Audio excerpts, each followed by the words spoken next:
So without further ado, I would like to introduce Bill Stewart, president and co-founder of Terra20. Bill, over to you. Great, thanks, Juan, and welcome everyone. And I think you're going to really enjoy this evening's event as our keynote speaker, Alain Ménard, walks through how to detoxify your life. I know all of you are aware who Terra20 is. We've actually been a health and sustainability retailer here in Ottawa for just over 10 years. And in 2019, we started our first franchise model. You know, our mission is a very simple one, and that is to make healthy living easy for all Canadians. And of course, we back that up with our relentless pursuit to provide healthy, more sustainable products at the most affordable prices possible. And as I say, we've been here in Ottawa for 10 years. We started our franchise model. Alain and Beaver has been a valued vendor partner since the creation of our concept back in 2012. And I'll never forget my first on-site visit to Alain's facility in Hawkesbury, and just what an enjoyable experience that was, and just how informative and insightful he was in the space of detoxifying your life. So I think, and I invite you to sit back and enjoy this very informative event. And if it's anything like that special moment I had with Alain in Hawkesbury, I think you'll find it very informative and quite frankly, enlightening as it relates to your lifestyle and how to improve it by way of better products. So I'll pass it back to Juan to do a full introduction to our friend Alain. Thank you.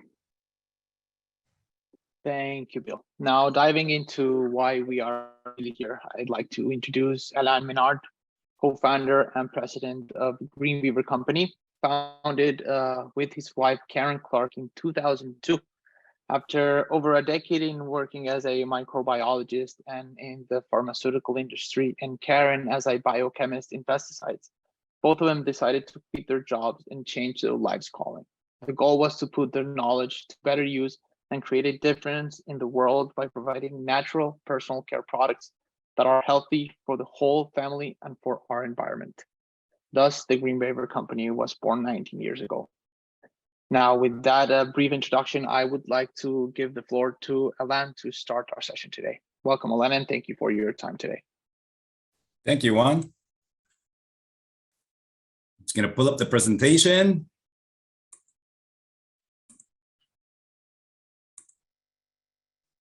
So thank you, Juan. Thank you, Bill, for those nice words of introduction. I guess now, hold on, where's my camera? You think after 2 years, I would have figured this out?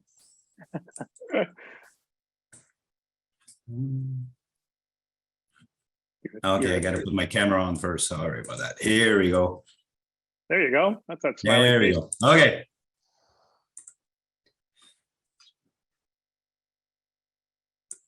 Okay, so thank you everyone for coming to participate at this presentation.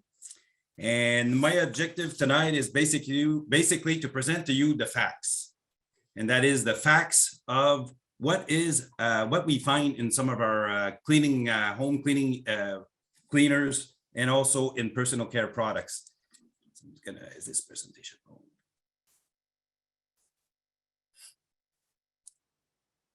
So as Juan said, the company Beaver was founded by my wife and I. She's a biochemist, I'm a microbiologist. And how this all came about, well, basically Karen had this like mental picture. We were planning a family. She had just, I guess I've just finished cleaning the floor, which was probably a rare thing, but I did do it sometimes.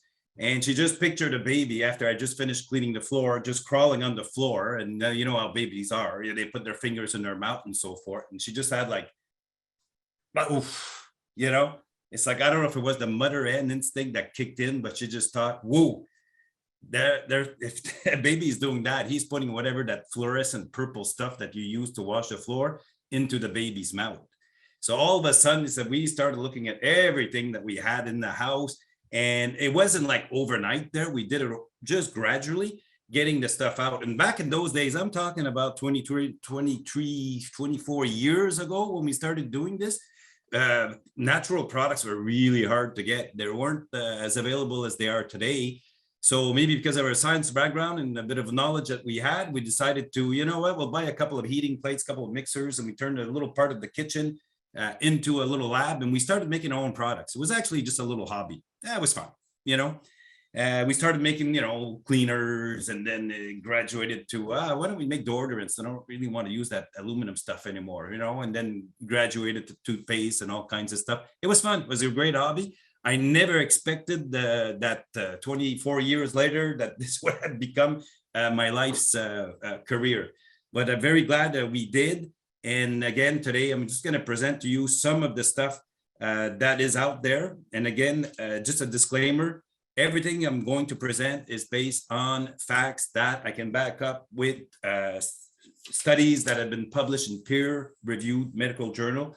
This is not like, fear-mongering thing. No, these are the facts. And basically, it's up to you to decide, or I'm hoping it's going to help you make a better decision on what kind of products that you want to use in your home and on yourselves as well. So there we go. To kick it off, toxins. Yes, we are exposed to toxins every day. And they can come from the air, the soil, the water, food that we eat, as well as products that we use in our homes, like, again, home cleaners or personal care products. And we actually, how do we absorb them? Well, some of them we eat, some of them we inhale, and others is through skin contact. So basically, and we'll talk about that a little bit later, but yeah, we do absorb some of the stuff that we actually put on our skin. But luckily, our bodies are unbelievable, like really amazing. We can actually eliminate toxins that we ingest. And that's a good thing. So how do we eliminate them? Well, basically through our breathing, we exhale some toxin, and also through urine and also feces. So that's basically how we get rid of toxin. So although we take in toxins every day, we eliminate toxins every day. So it's just a question of what they call the dose makes the poison. So the issue is that when someone starts absorbing more toxin that they are actually releasing, then you can end up with some accumulation of toxins in the body. Ooh, that's not good. That's where you can start having some medical issues. So here we go, if everybody's ready. So these chemicals in our homes, unwillingly, Canadians bring home chemicals in their homes all the time. And these chemicals can be found in personal care products and also as well in everyday cleaning products. And that's what I'm going to focus on today. And many studies have shown that there's a link, or even some are proven to cause some serious illness, anything from hormone imbalance. Oh, you do not want a hormone imbalance, because that can bring about a variety of different illnesses, right? Because sometimes these chemicals that end up in our body mimic our own hormones. So it makes a hormone imbalance. Infertility, liver, kidney disease, dementia, cancer, the list goes on and on and on. But you know what? There is good news. The good news is that, yes, we can do something about it to reduce our exposure to these chemicals. So let's start here. Chemicals in our in our home cleaning products. So what I mean by this is like whatever you're using to wash your counter, your floor, you know, your windows, your dishwasher, laundry, detergents, fabric softener, air freshener, etc., etc., etc. So if you just were to start walking around in your home this evening and start looking how many bottles of all of that stuff that we have, it's a lot. And unfortunately, many of them, especially the conventional, do contain chemicals that can basically, get into our bodies. How? Well, many of those products contains what they call VOCs. These are volatile organic compounds. So meaning volatile is that once you start using them in the house, they just evaporate. They evaporate and they can pollute the air in your own home. And that can be like benzene, formaldehyde, toluene. I mean, the list would go. I could be here all night with you just reading about all these ingredients that are in there, but those are only examples. And many studies have shown, and there's one that was done by the Environmental Defense. It's a group of scientists in Toronto that actually measured these levels of what they call VOCs, which are known to be not good for the health, right? In our homes, in Canadian homes. So they actually went and took a measure of the amount of VOCs that would be in the home versus after people finished cleaning their homes with these conventional cleaning agents. And they found that the VOCs would double after cleaning your homes with these conventional products. So we know that they are in our homes. We are not voluntarily, but involuntarily introducing them into our homes, and we're breeding them in, right? So what's the big deal? Well, first of all, if just an acute exposure, so you're just finished cleaning, I'm going to ask you actually if some of you have ever experienced this. These are just short-term symptoms, no big deal, but they're short-term symptoms that can be irritating. These can be things like eye, nose, or throat irritation, irritated lungs or coughing, nausea, dizziness, even headaches. This is just acute exposure. So I remember, I'll never forget, oh my God, used to have this little sailboat, and every spring I would go in and clean it, and it was very compartmentalized, and I was using whatever. Oh my God, I would just my lungs would hurt, it just horrible. And I just want to ask you if any of you ever experienced any of these symptoms while washing your windows or cleaning the showers. Just type yes in the chat box. I'm just curious, and we'll look at it later. So yes, we can do something about it, right? So one is that we control what comes into our homes, right? It's not like when we go outside, it's hard to control what's in the air, right? I mean, you have car exhaust, this and that, and you're there, you have to go somewhere, whatever. You can't really control that, but you can at least control what you can control, and that's what comes into your house, right? And of course, there are many great natural alternatives that don't pollute our homes and our environment. And that's been proven. But beware, and I've seen this throughout the years, a lot of what I call these green washed products.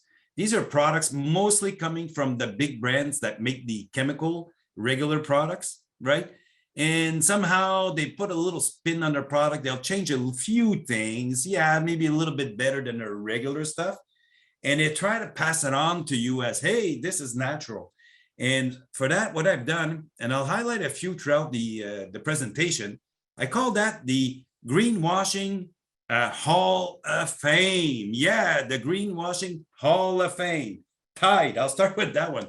The Tide Pure Clean Liquid Laundry Detergent.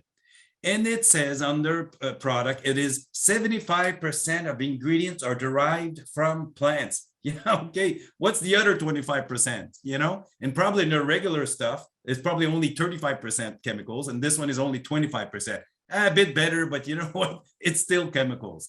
Also, the second one here that I've highlighted is Greenworks, all-purpose natural cleaner. Now, look at that product. Look at the color of the product. It's kind of a fluorescent green, whatever.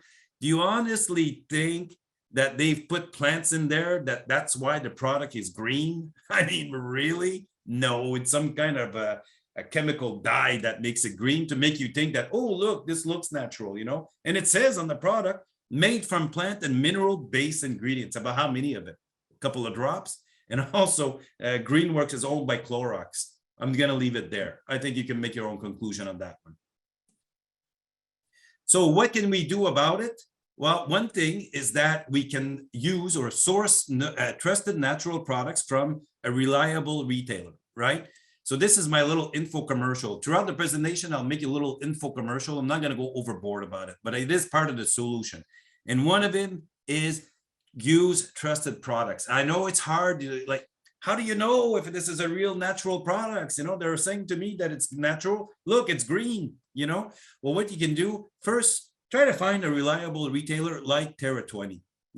They have very strong ethical values. I've known them from when they started. I've known Bills when they started. And you know what? They make it easy for you. There's no greenwashing. They don't just let any products come in. They have standards that they go through, and they review, and they look at each ingredient of all the products that go into their stores. So they actually do the job for you. So you don't have to bother saying, well, is a greenwash product? Somebody trying to pass me a quick one? No. They've done the job for you.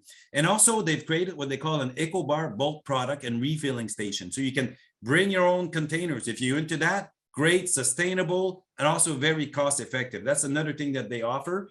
And also I'd like to take my hat off to them and congratulate them. Like, for example, the products that you see in front of you there, they're all Canadian products. Terra 20 is a strong supporter of local made in Canada manufacturers, suppliers. So you know what? I think that's really good, especially after what we've just been through for a couple of years. I think it's important to support local Canadian made products.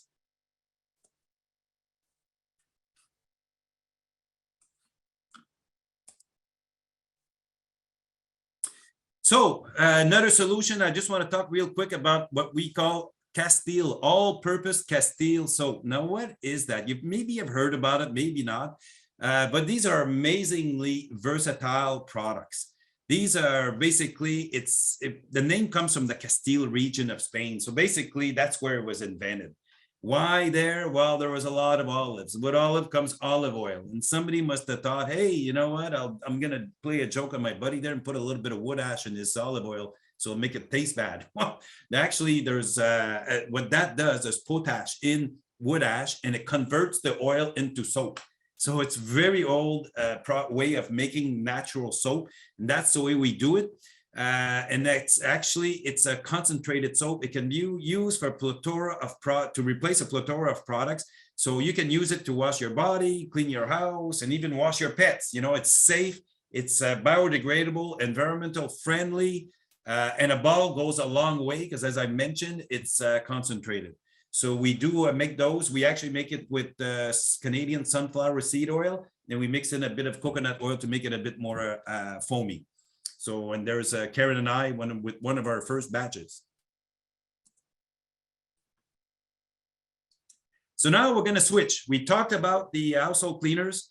You know, they're chock full of chemicals. You know that when you're using them, studies have shown, even here in Canada, that these chemicals are released into in the air of your home, and you're actually breathing them in, you know, and they've been linked. I showed you the acute symptoms, reactions that you can have. But also, one thing I didn't mention, if you get overexposed to these chemicals over long term, you start accumulating them, it can bring it can cause all kinds of nasty disease, right?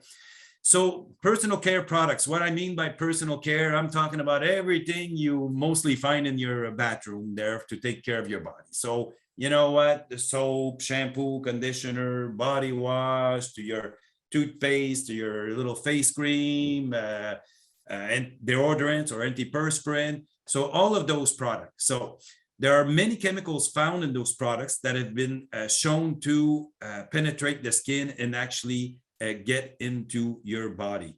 And by the way, not all ingredients from what you apply on your skin will actually get through, but a lot can and has been proven, and I'll show you some tonight. And what happens when something gets through your skin? Does it just sit there? No. It gets up by your blood system, right? And then what happened? It just got woo, you know, it's gonna circulate everywhere through your body, go through your organs, and your body is gonna say, oh my God, your liver is gonna look at that and say, what the heck is that? Some kind of chemical structure. I don't even know what enzymes that I have to take out to try to break that to get rid of it, right? So your liver can go in overtime, you know, and eventually it'll try to break it down to small pieces so that you can get rid of it, you know, get it out of your body. So, but meanwhile, when it traveled everywhere, some of them actually mimic your own hormones. So they're probably hitting receptors and some cells and saying, okay, you start doing this, you stop doing that, you start reproducing, and oh my God, you know, no, you don't want that. So I thought about it, which one would I like to talk to you about this evening? Because there's so many there, there's no end to it, you know? So I've created what I call my top pet peeve ingredients, nasty chemicals in personal care products. So my top of the list, that aluminum and antiperspirant. I can't believe that that's still going on today. Phthalates. No, that's a funny word. Phthalates, phthalates. That's how it's pronounced, right? And you will never see that word in any ingredients list in any products, because that falls into what they call a fragrance. And we'll talk about these artificial fragrances, right? Formaldehyde. Come on. Formaldehyde in personal care products today, after what we know about formaldehyde. Yes, hold on to your hats. I'm going to show you data. Chemical filters and benzene. Oh, sunscreens have been in the news quite a lot in the last couple of years about all these chemicals that they found in there, and I'll talk to you about those ones. So let's start about the aluminum, and that is the aluminum that is used in antiperspirant.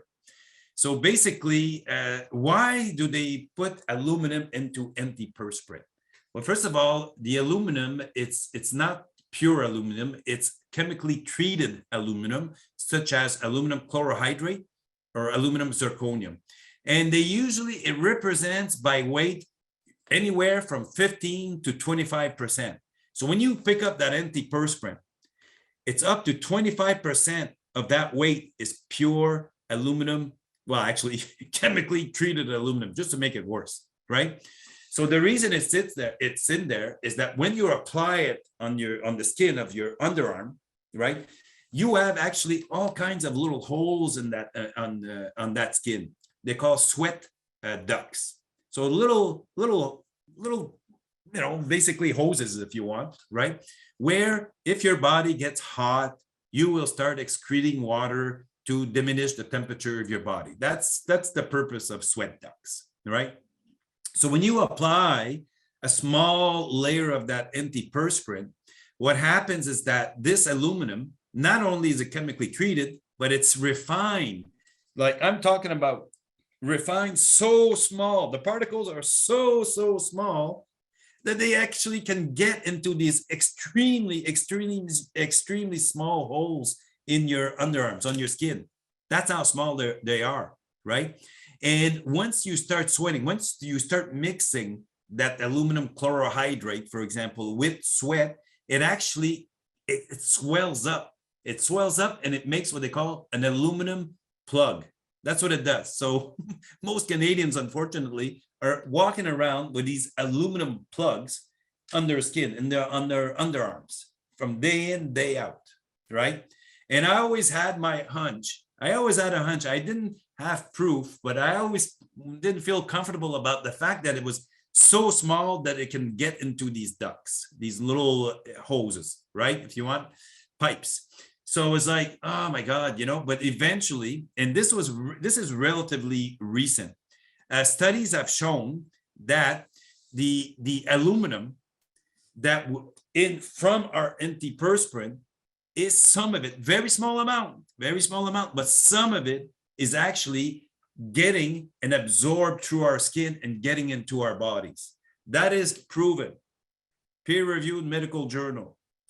Worse than that, they did another study where they showed that you absorb 6 times more aluminum from your antiperspirant stick if you have damaged skin, meaning after you just shave. 6 times more absorption of the aluminum from your antiperspirant stick. And this is, the FDA actually caught eye of this. And so that's in the States. So, and the FDA have forced, it's mandatory. All antiperspirants have to have 2 new warnings on their labels. And you will find them on most of the sticks that we find here in Canada, because most of them come from the US companies. What are those 2 warnings?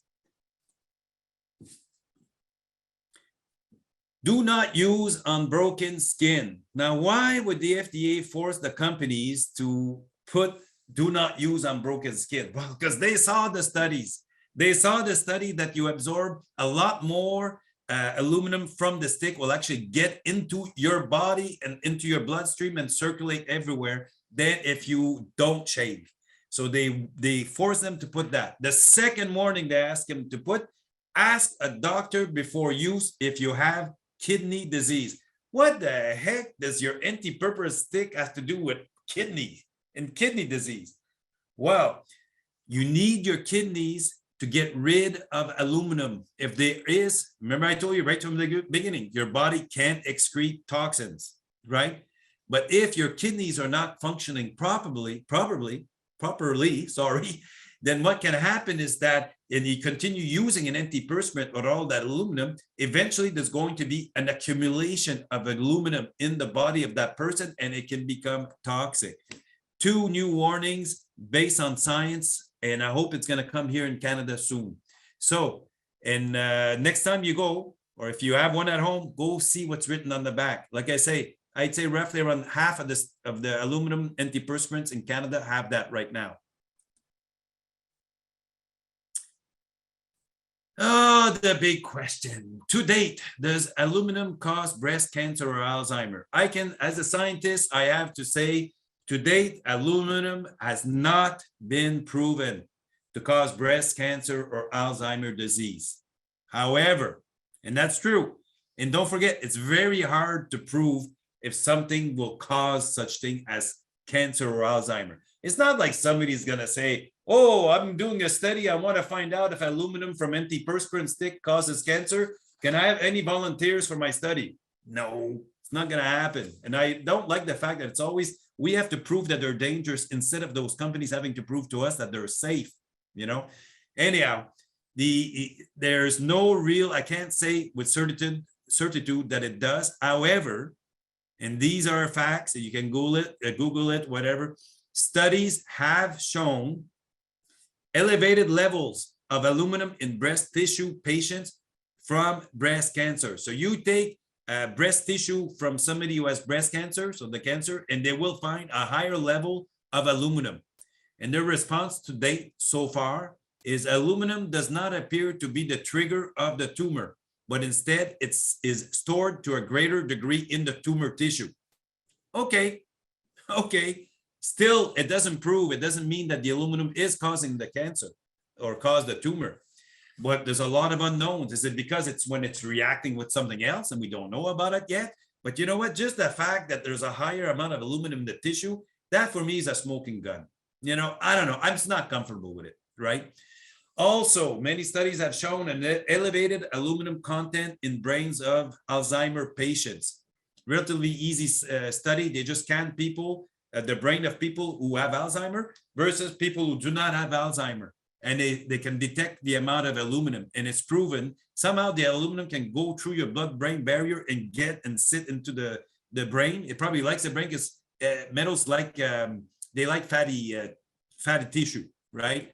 So, but still, again, yes, it's true. It doesn't mean that that's what caused the Alzheimer, but it's a fact that people with Alzheimer do have a higher incidence of or a concentration of aluminum in their brains. Again, for me, I see that as a smoking gun. I think it's better to err on the safe side. Good news. Yeah, this happened last 2 weeks ago. This is recent news. I was so happy to see this. It doesn't mean it will happen, but it's been proposed. Health Canada have proposed to not permit aluminum chlorohydrate anymore into the aerosol antiperspirant due to potential risk of lung effects. So basically, yeah, of course, they know that people, if you're using those spray antiperspirant, well, all that stuff is in the air. You're breathing it in, and you're breathing in also the aluminum gets through your lung and gets into your bloodstream, you know? So I'm really proud that they've made that proposal, and I'm sure it will pass. But so congratulations, Health Canada. And I put a little funny picture at the bottom. It's like, what is it? Secret, Dove Secret. Cares for your delicate underarm skin. Yeah. They care for your skin, but they don't care about what you breathe. You know, I mean, come on. You know, this has to stop. Okay, greenwashing. Oh, I have two good ones for you, right? Greenwashing Hall of Fame. So Dove, seeing the trend, like people, they see that people now want to use more natural products. They came out with a new product line of deodorants called Care by Plants. It's in the store, in the pharmacies, you'll see it, right? And I pulled this from if you look at the back of their product, there's a little label on the top. And I pulled this text exactly from there. It says, for us, plant-based and natural origin ingredients are unchanged from nature or retain 50% plus of their natural structure after processing. Oh my God. I got to read this again. Retain 50% plus of their natural structure after processing. I've been trying to figure out what that means. I can't put my finger on it. It doesn't make sense. It doesn't hold up. So obviously it's like, oh my God, it's like, they're just trying to fool us. And by playing with stuff that maybe originally came from plant and then adding this, adding that, and it becomes its own new chemical identity. Hey, but it's 50% plus, of its original natural structure. Oh my God, they're laughing at us, So the second one, I apologize to Dove. I don't mean to just pick on them. For me, whether it's Dove or Ban or whatever, all those other brand names, they're all the same. It's all the same ingredients that you find in them, right? So Dove finally saw that, some people don't want the aluminum anymore. So they came out with what they call 0% aluminum deodorant. Okay, great. So started reading some the stuff on their products, and it's underarm care, that you can trust with no aluminum and 48 hours of odor protection. 48 hours. We've been developing here at Green Beaver deodorants and aluminum-free antiperspirants for like 20 years. And we've done a multitude of tests and everything. And you know what? I can't imagine anything working for 48 hours. What is it? Like, imagine, honestly, you're going to put a deodorant and in 2 days it smells nothing. You believe that? And if it does actually work, that scares me even more. Then what is it? What kind of chemical can actually make you not smell for 48 hours? That scares me. And also, when you look at all of the other ingredients in the product like that, right? You'll find like all of the other chemicals. Yeah, they hear that you don't want aluminum, we'll take it out, but we still leave all of the silicones, the artificial fragrances, and blah, blah, blah, right? It's still not good. Shame. So here's a little info commercial for you from the Green Beaver, and we have introduced the very first and only aluminum-free antiperspirants. There are many aluminum-free deodorants. We make and offer you a lot of a good variety of aluminum-free deodorants. Now, what's the difference between a deodorant and an antiperspirant? Well, a deodorant will not stop you from sweating. It will only stop you from sweating. So it has some kind of natural ingredient, in the case of natural products, that will actually inhibit the growth of the bacteria on your skin. Because actually sweat there doesn't hardly smell. It's mostly water, of course, a bit of salt, but there's hardly anything. It's not, very rarely will sweat actually smell.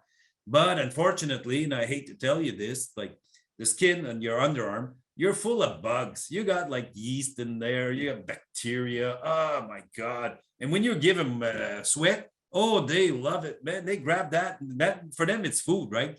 And they start multiplying and they make all these little byproducts, and depending, the days, whatever, it's going to make different smells. So basically all deodorants, the way they work, no deodorants has aluminum. All deodorants are aluminum free because it's the aluminum that makes you stop, but they won't stop you from sweating. The difference when it comes to an antiperspirant, they will stop or reduce you from sweating. So if you cut the food supply to the bacteria, it's going to be going on the odor protection, right? So there we go. If you don't mind sweating, use a deodorant. Or if you don't want to sweat because you have a big presentation, you're going to a wedding, or you just don't want to sweat, it's up to you, right? You finally now have an alternative that doesn't contain any aluminum and all the other bad ingredients, right? So how does Green Beaver's antiperspirant actually work? It's very simple. I don't know why we all came out with this 3 years ago. I can't believe I didn't think about it before. We were trying hard, but basically, anyways, things happen. Research and development is trial and error sometimes. So basically we use wax esters. So what's a wax ester? Basically a wax is like a long chain of fatty acid, and they break it up in smaller pieces so that it can get into, because your skin is not smooth. No, it's like the Grand Canyon. If you were to look at it under a microscope, it's like the Grand Canyon. Oh my God, you know what I mean? So what happens is that we have these wax and these extra absorbent powder, like tapioca powder, not the kind that you buy in store there. It's like stuff, we buy this, what they call cosmeceuticals. So this powder will absorb 10 times more water than what you buy in the store, right? So basically you mix those things, you put it on your skin. It does a surface barrier, a temporary surface barrier of wax. So it's too big to get into your sweat ducts, but it will block it at the surface. And if it even did, it'd be food for your body, right? And also, what happens if there's a bit of sweat that starts coming out, the powder will expand and actually makes this whole barrier even more effective. And how do we know that it actually works? Well, we actually did a study. It was actually done by a third party laboratory that specialized in measuring the moisture content on your skin. We did a head-to-head trial with your Secret, your Ban, all those, whatever products. And we were able to show that we were as effective at reducing sweat than they were. So, wow, something that actually works. And I want to emphasize that because I know a lot of people, especially in the past, a lot of the deodorants weren't as effective as they are today. A lot of deodorants today are great. Some people maybe have been disappointed, with their effectiveness. But you know what? If you have, try this antiperspirant. This is a whole other level. And again, I promise you, I've been making deodorants for like 20 years. And I can tell you this is a big difference. And so if it works on the sweat, it was not surprising when we did another study by another laboratory in Montreal called Evalulab. So they did what they call the odor protection or the sniff test. So basically what they do, they recruit Montrealers, right, that want to participate in the study. And first of all, they have to not use an antiperspirant for 2 weeks before you start the study.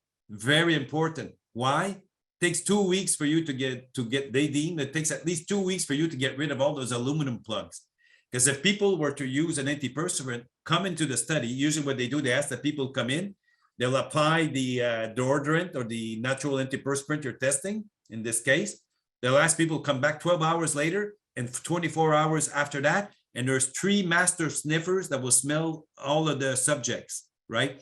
And these people, it's not the kind of job I want, but believe me, I've done it very often. Oh my God, very often here at the Green Beaver, because before I have sent it out there, it costs a lot of money. So I like to ask employees, they back in the day. So basically wash, but don't apply nothing. Come in the lab, we'll do it. Go in Alain's office at the end of the day, he'll smell you, he'll sniff your armpits, And sometimes it was so bad, puke a couple of times. It's not a job you want, but it's probably good paying, but whatever. So there we go. Of course, our antiperspirant and we did the same trial with our deodorant, and they're very good at getting rid of the odor. Sorry, it's not going to work for 48 hours. I can't believe anything would work for 48 hours. And if it does, I would question it. So there we go.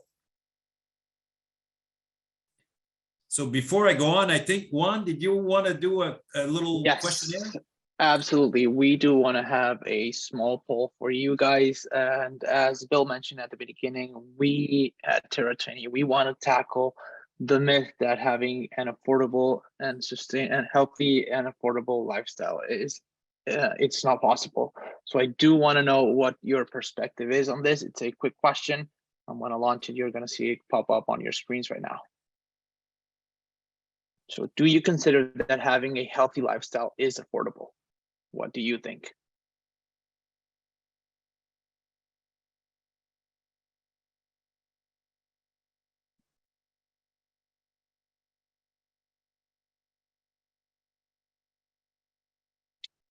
Okay, we have 76% of the participants have voted. I'm going to give you a couple of seconds more before we share the results with you. It is very interesting.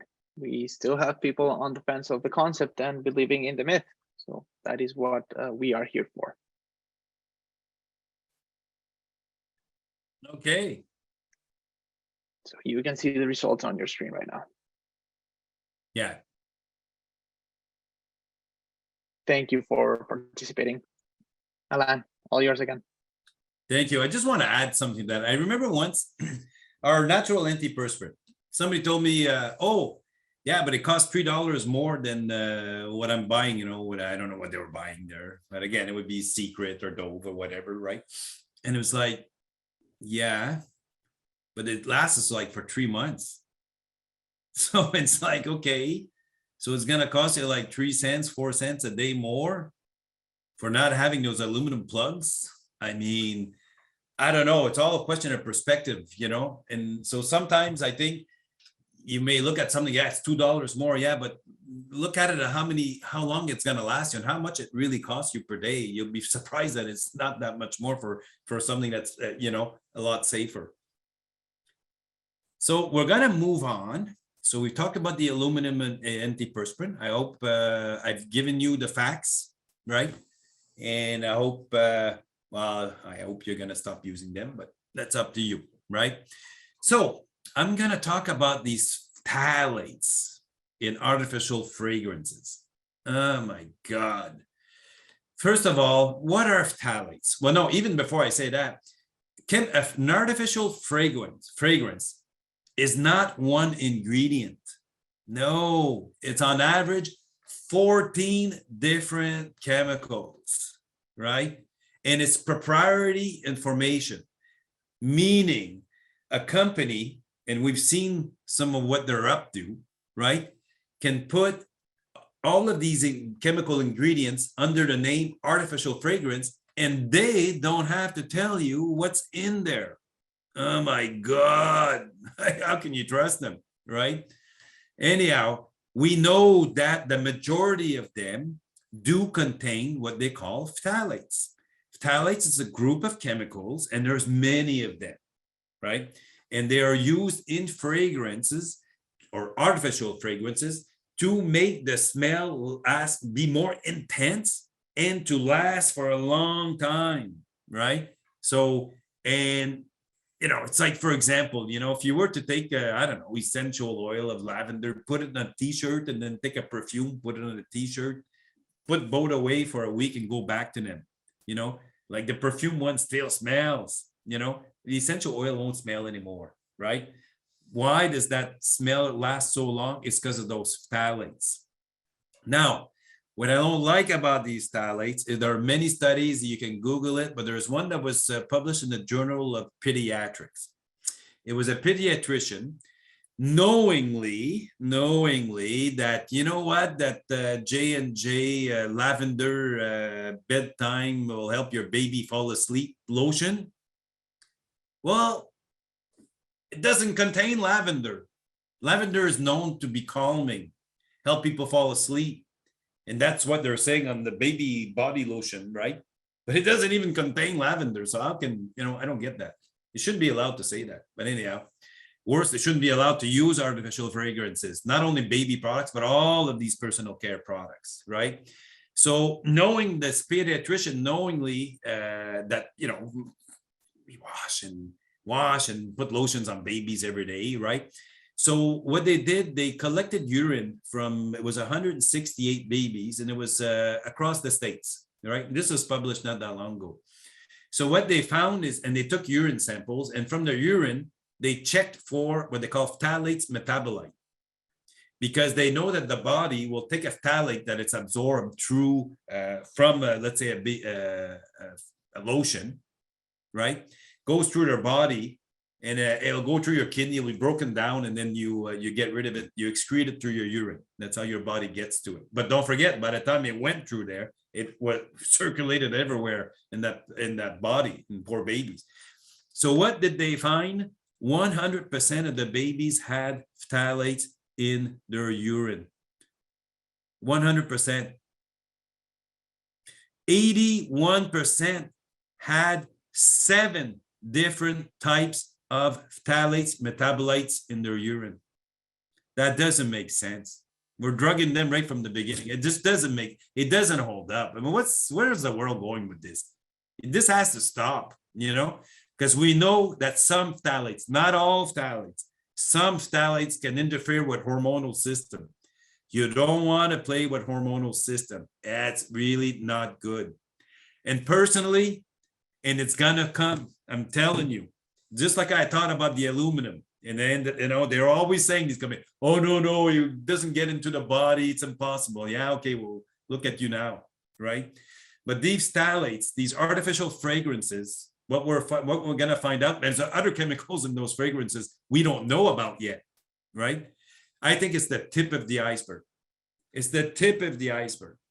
You know, I think we're gonna, with research, with studies, we're gonna find out all kinds of stuff about these artificial fragrances. They just shouldn't be. They just shouldn't be there, you know?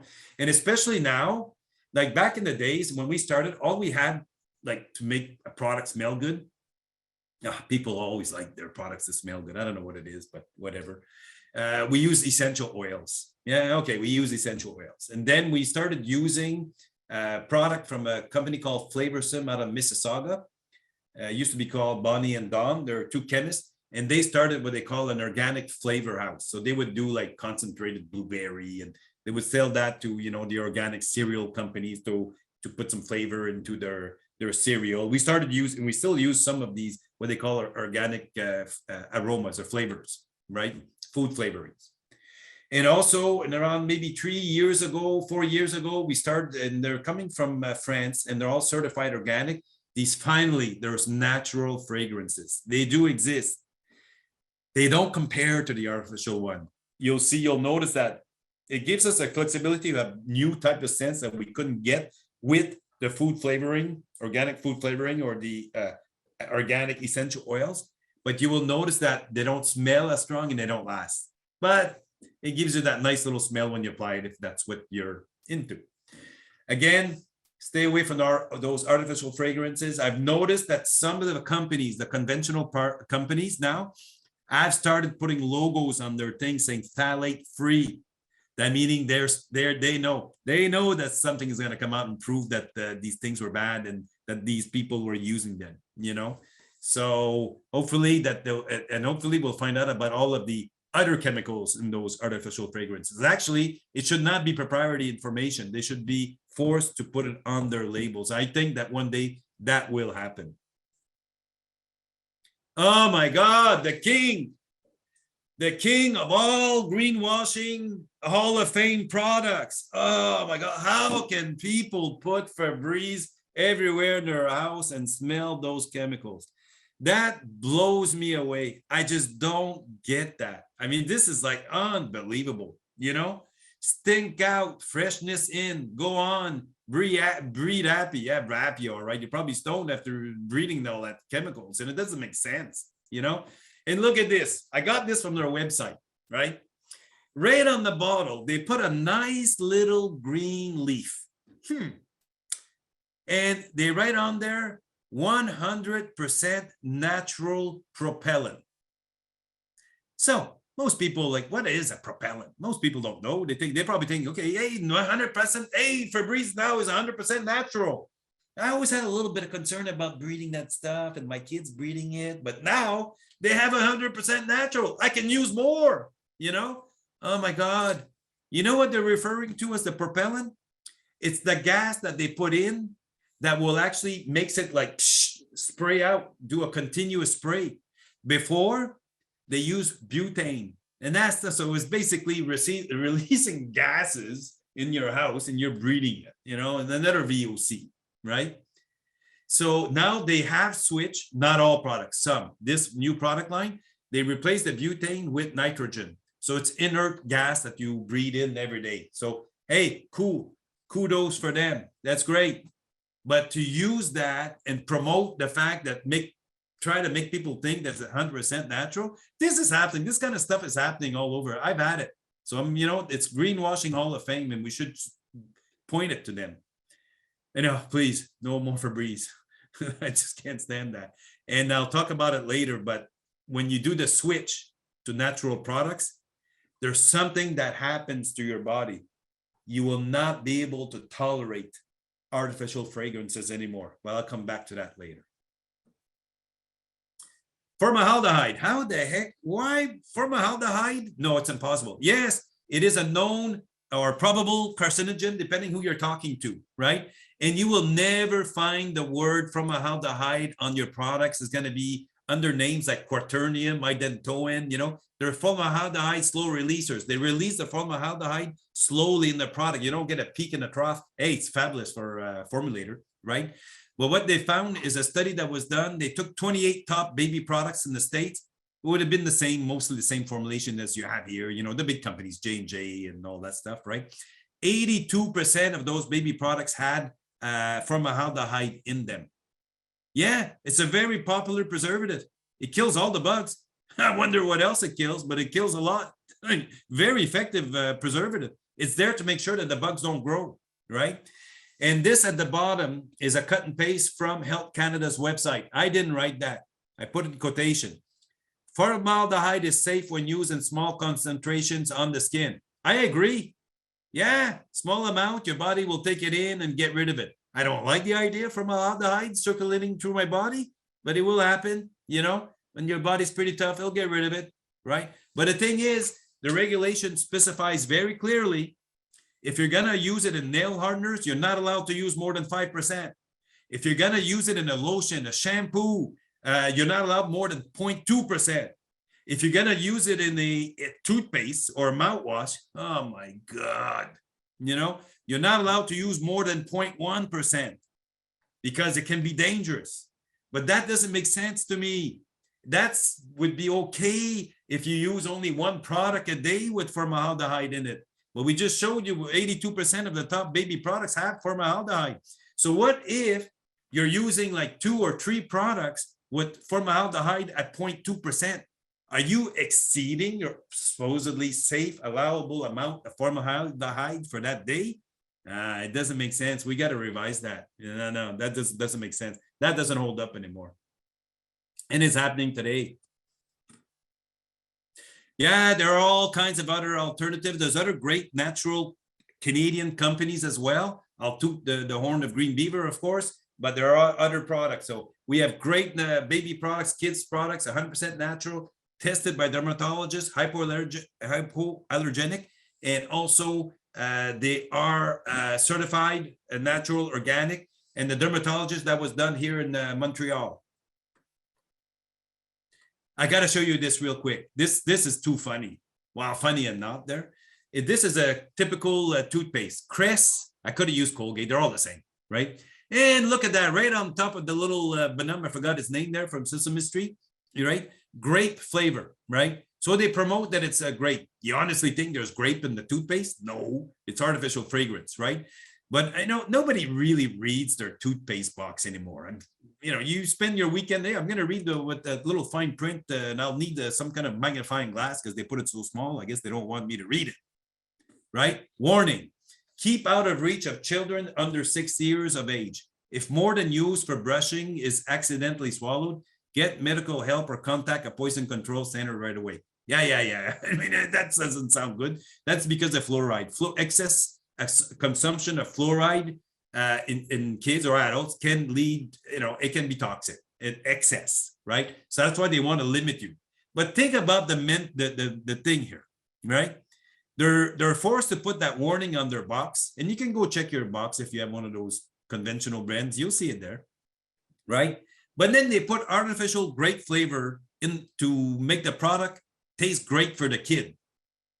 Now, the artificial flavor will like hit the tongue and send a signal to the brain and say, ooh, this tastes really good. Oh, yeah, it tastes good, but don't swallow it. Come on, that doesn't make sense to me. Yes, Green Beaver offers the first and only anti-cavity natural toothpaste approved by Health Canada, and it is safe to swallow. We're allowed to say it. This is approved anti-cavity toothpaste. We use xylitol, 20% xylitol. Xylitol, my God, that sounds scary. It's a natural sugar alcohol. That's where we classify it. You'll find it in blueberries and all kinds of berries and fruits, right? So even from birch trees. So they extract that, and you put 20%, and basically what it does, right, is that it's bacteria that causes cavity called Streptococcus mutant. It lives in your plaque and things like that. You feed it sugar, it loves sugar. It takes the sugar. What does it do with it? Excretes acid, and the acid eats away at your teeth enamel, and that's what causes a cavity, right? But then it's when that bacteria, that Streptococcus mutant, when it grabs that xylitol, it thinks it's sugar, but it's like sugar alcohol. Not alcohol, not going to make you drunk or nothing. But I think it's classified like that. Anyways, they'll take it and they can't digest it, and it kills it off. So it gets rid of the bacteria that causes cavities naturally. And for kids, safe to swallow. And yes, it is natural gum or strawberry flavor. And what the heck is bubblegum flavor? It's cherry. That's all it is. It's cherry essential oil. That's what the bubblegum flavor is all about, if you're wondering. Also, we make great toothpaste for adults. We make extra whitening. with some papaya enzyme that have been proven to whiten your teeth after 5-6 days, big improvement. Enamel Protect, we have in there, basically, it's a natural mineral called hydroxyapatite. It's magnesium phosphate. It's actually what your teeth enamel are made of. So we have a study that's shown that this toothpaste will actually thicken your enamel if you find your teeth are thin or getting sensitive. And you have sensitive teeth, we have a sensitive toothpaste as well. So to move up, we also make mouthwash. Yeah, it does not contain formaldehyde, 0.1%. I mean, really? Oh my God, no. Also floss. Yeah, they create a lot of plastic. Supposedly, like every day, there's enough floss used in Canada that you could tie it from in Halifax and you'd reach Vancouver. It's that bad. Yeah, it's like whatever, 30 centimeters times 60% of the population, whatever it is. Do the math, and it's just, you could reach one end of the country to the other. So we work with this company that actually makes what they call fiber out of corn husk. So with corn husk, you know, when you take the corn thing out there. So they make a fiber with that. We soak it with the coconut oil and some wax. So there we go. Good for the environment. It'll do the same job, right? It's just it's just a piece of floss that goes between your teeth. It's not too scientific. Sunscreen. Okay, let's go. We're getting near the end. Sunscreen. There's been a lot of talk about sunscreen, and it's especially about the active ingredient. What is it that blocks the rays? They're called sunscreen filters, right? Oxybenzone, octinoxate. Anyways, there's like avobenzone is another one. There's like a gazillion of them. On average, these products, these conventional sunscreen, the active ingredients is usually around 25 to 30% of the total product. So it's a heck of a lot. It takes a heck of a lot, right? And many gazillion studies have shown it goes right through your skin. Many studies, you can Google it. Oh my God, big studies, you know what I mean? They find it in bloods, people's blood, maternal breast milk, urine. I mean, it's just going right through your body, right? It's just like, oh my God, really? And some of them have been proven to be hormone disruptors, not all, some. Some of them have been shown to kill coral reefs. Come on, really? Hey, imagine that. You put that, you go swimming. How much of it will actually get on the coral? It's been proven. So much so, the proof is so strong that Hawaii, Google it. I know it's hard to believe. Hawaii have banned chemical sunscreen. They only allow the mineral sunscreen to be used. I have a friend that actually went to Hawaii not that long ago. And yeah, shit is true. They check to see, you know, you're not allowed. And that's all they sell is mineral sunscreen. Mineral sunscreen is what we make. And basically, it's zinc oxide or titanium dioxide. So it's a mineral that blocks, it's like mineral block, basically. Blocks the rays from getting into your skin, which is not good. Not the minerals, but the rays, right? Hey, I don't understand why when things like this happen, for me, it catches my eye right away, right? And I look into it. But then I talk to other people that I know. Hey, did you hear about? No. How can you have not heard that? I know these companies, they must have like PR things that can camouflage thing or something. You go on Health Canada's website. This is Health Canada's website, you know, cut and paste, right?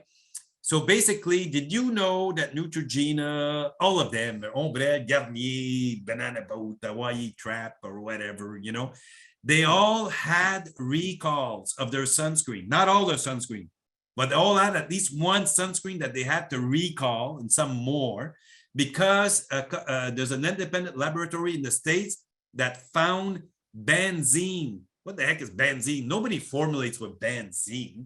No, it's a VOC. It's a known cancer-causing agent. Proven, point. Somehow it gets into those products, or it's probably, I would imagine, some kind of reaction amongst the ingredients.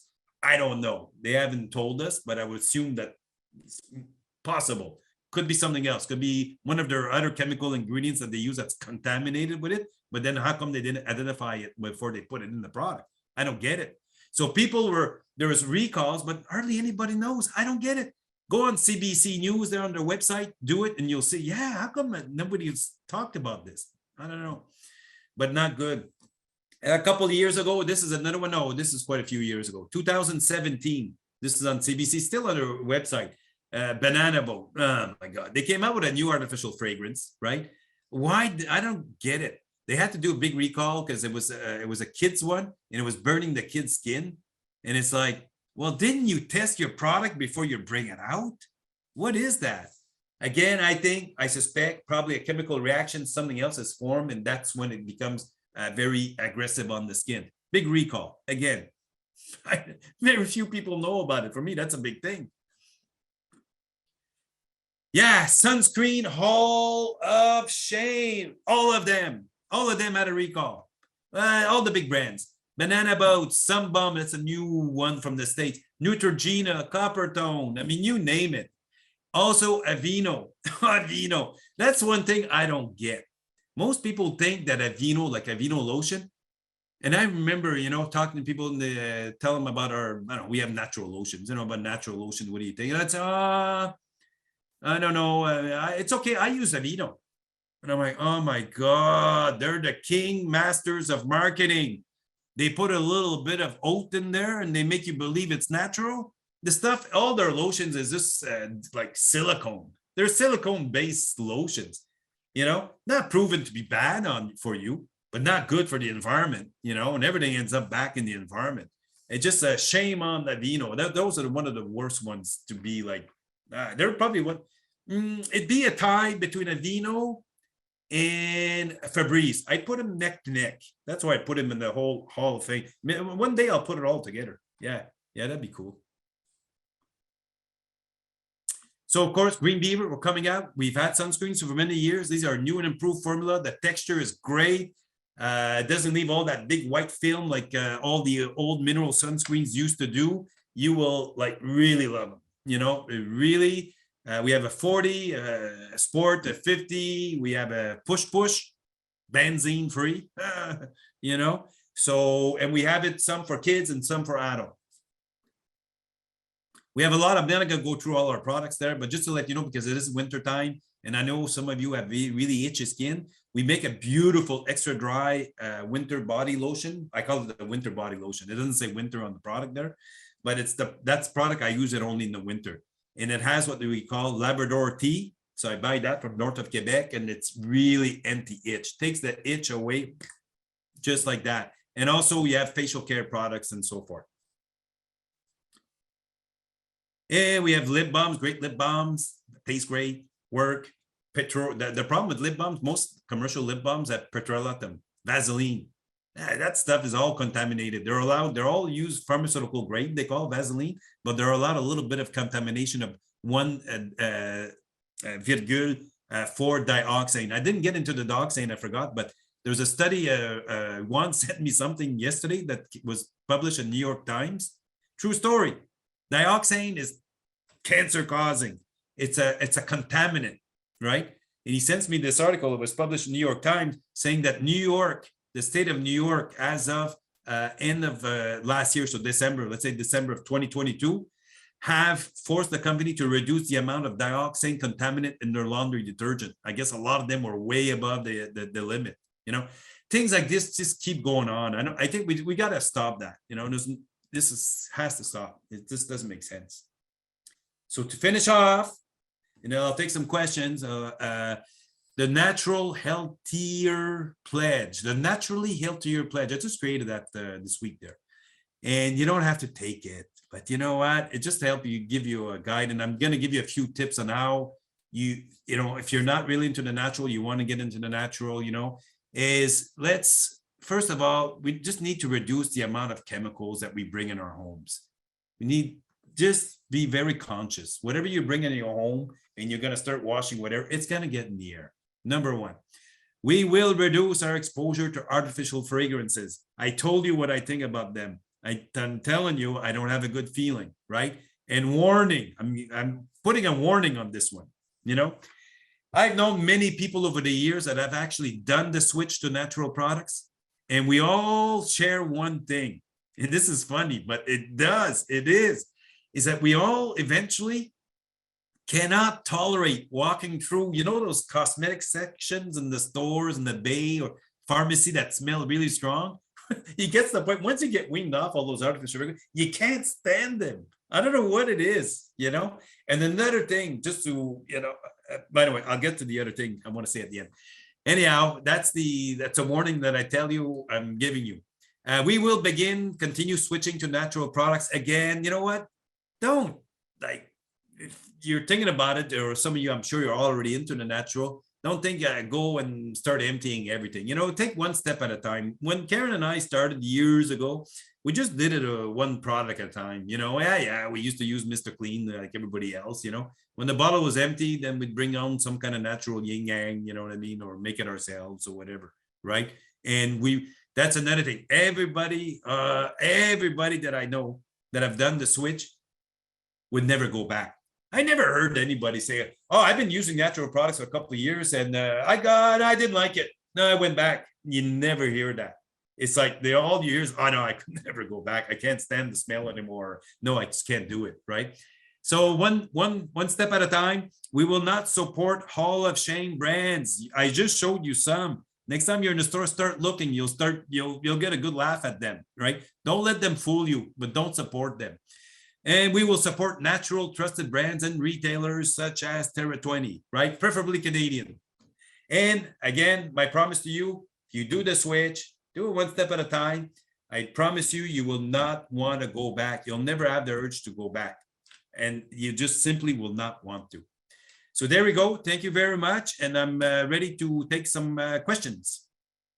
Thank you, Alain. That was no, amazing. Sorry. One last slide. Go for it. Please tell all your friends about this. Spread the news, right? And remember, one step at a time, but I'd like to say thank you to Terra 20. And also another group is Environmental Defense. It's a group of scientists in Toronto. They do a lot of the research. The information I got from their website. So if you want to support them with a little something, that would be very nice. Thank you, Alain. And before we jump into some questions, I want to hand it off for closing remarks to Bill. Bill, the floor is yours. Yeah, first off, Alain, you certainly don't disappoint, but I will tell you that I think I'm traumatized by the existence of what would be referred to as a master sniffer. I had no idea that role actually existed, and that visual is stuck in my mind. And knowing that you had to go through that in the development of your deodorant, I don't envy you for having to do that, but hats off to you for doing that. Just a couple of things I wanted to note, because it could be seen as a bit of a glaze over throughout the presentation, but Alain referenced the environmental working group, and I want to highlight that there's a study that you can simply do a Google search on called The Dirty Truth, and Alain is correct in that they did an independent study of your home environment, and people were shocked how they were unknowingly bringing these chemicals into their home. And their home air quality was 3 to 5 times more toxic than that of the outside air. And it was being driven by the products they bring into your home. So that's number one. Number two is, and Alain sort of exposed me to this to some extent on my on-site visit to his location years ago. But you know what? We're often told that bits per million is okay, provided those bits are a very small amount. And that's not true. And you need to know that. In fact, there's a video and a study that was done by Simon Fraser University called The Little Things Matter, and you can simply do a YouTube search and you'll see this video. And Alain spoke about it in terms of the contents and the of actually children and how it's impacting the development of their brain. And in 100% of the children, they found lead. In 89% of the children, they found mercury. And it goes on and on and on about these dangerous and hazardous chemicals that are found in the children, and it's actually impacting the development of their brains. So some really interesting info. Alain, thank you so much for sharing that. And yes, let's open it up to questions now. And as always, you don't disappoint. It was very insightful, very informative, and I think you're a super start for us. This series will continue throughout 2023 as we look to detoxify the lives of Canadians. Thanks again, Alain. Thank you. It's my pleasure. So now, jumping back into questions, we have a lot of comments and we appreciate your engagement. But I've seen a recurrent comment, and this is about fluoride. Yay or nay, stay away, or what is the deal with fluoride in toothpastes? Fluoride in small amount, body can take it and get rid of it. But the problem is we're getting too much of it. We're eating it. We're getting it in some cities. We're getting it from our water, right? And the problem there, and there was a Harvard University, they did an epidemiology study where they look at cities where there were fluoride versus where there's no fluoride. And what they find is a higher incidence of bone cancer, especially in males and boys. And other studies have shown that actually you can find fluoride naturally in water in certain areas of China. And the same thing there, they found that there was a higher incidence of osteoporosis. But again, is it for sure proven? No, but we know that an overconsumption can cause illness. And in children, the symptoms, nausea, tummy ache. You know, how many times do you see children with those kind of symptoms, right? And it's not good. That could be possibly at times caused by them eating their toothpaste. And I think over the long term, we'll probably know more with time. I don't think it's good. Especially now we know there's alternatives. So, you know. Great.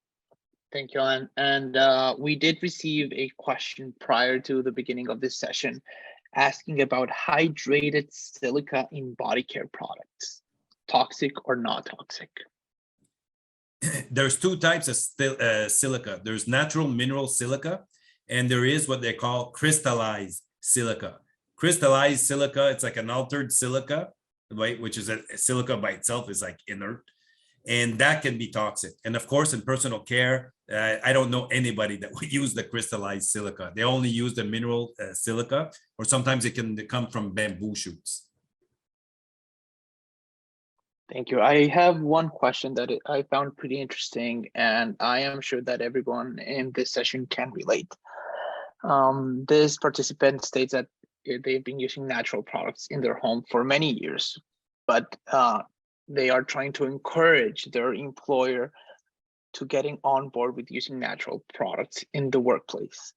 Any anecdotal from you, Bill or Alain, that you can share with our viewers today about that? Because one thing is the time you spend at the office, which before the pandemic used to be 8 hours a day, but we're going back to going into the offices. It's our second home. Well, actually, there's a law that employers are allowed to be protected. You know, for example, federal government buildings have what they call a scent-free policy, because so you're not allowed to wear perfume in those buildings. Why? Because some people, those perfumes are that bad, it can trigger a migraine. So there is a law. If you Google it, you'll find it. As an employee, you're allowed to request, especially because a lot of those cleaning agents have all kinds of artificial fragrances. Bill? Yeah, I would only add to that, and I agree with you 100%, Alain, and you're right. There are guidelines and stipulations that they must abide by, and one of them obviously being fragrances. From our side of things, I'll tell you that the EcoBar lineup, the majority of the products within our EcoBar assortment are actually produced by a local company that actually does commercial grade cleaning products for corporations. And so our EcoBar product that we use in your homes, for those of you that actually are on the EcoBar program, are actually reduced down to consumer grade for your in-home use. So be thankful knowing that if you're already an EcoBar customer, you're actually already benefiting from that, the cleaning products in your home. And then also that Terra 20 also has a corporate program. So we also have a Saving for Change program where we offer to corporate organizations cleaning solutions in a higher volume state that they can actually use. So if you work in an office place and you're concerned about that, you can raise that up and you can certainly contact us. We'd be happy to put a quote together for you and your organization. Good. Thank you both. We are running out of time. There's several more questions. We hope we could reply to them all, but we already see people that have to move on with their evening. I really appreciate the input and insight you've brought into this session, Alain. Thank you very much.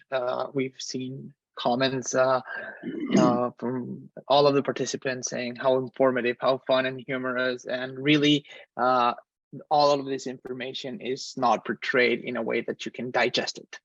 And this is what Terra 20 and I know Green Beaver are looking for. So thank you everyone for participating. Stay tuned. We will be sharing a recording of this presentation in the following days. Thank you for your time, Alain and Bill, and have a good evening, everybody. Thank you, everyone. Thank you. Take care. Bye.